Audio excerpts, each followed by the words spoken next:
This feels like a brand new project for Naughty Dog. It's probably the scariest thing I've ever done, was try to remake this game, because I'm remaking arguably one of the greatest games ever made. So is that everything you hoped for? What you're seeing is so much closer to the original, very expansive vision for what this game was going to be. When we were working on the first game, we hit our limit, right? We hit how much the PlayStation 3 could do as far as how dense the foliage could be, the kind of shadows we could have, the lighting models. And now it's like to have all of that really be up like 2 generations past when we first made that game is staggering. Like there's parts where like I just pause the game and like I can't believe what I'm playing. The facial animation is just way more believable. Like all the nuances, all the little subtle reactions, glances, glares, right? Like you get all of it in a way that you never got before. I was just playing the outskirts, so it's the part where you leave the quarantine zone, the safety of the military, and you go outside for the first time, and seeing Ellie's animation, how she's reacting to it, the rain, the 3D audio that the PS5 allows us, it really creates a much more immersive, and because of that, much more emotional experience.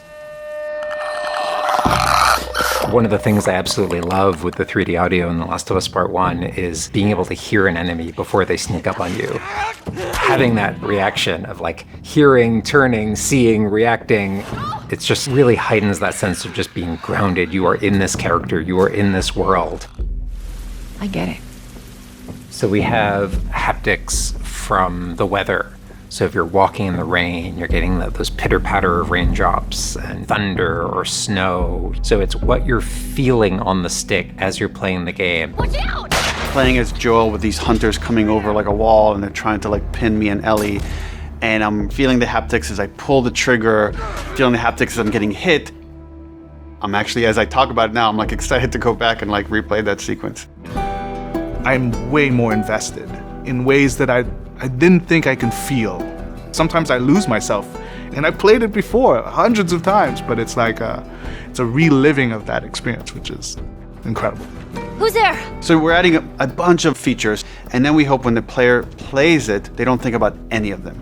That you're just in this visceral, intense experience. And those are the moments in all art forms you live for, that connection with a character that's real and deep. I'm in there with them, and I'm captivated by it. It's the high tension moments, it's the low tension moments, it's all of it feeling grounded, feeling lost in the story and going along the journey of these characters.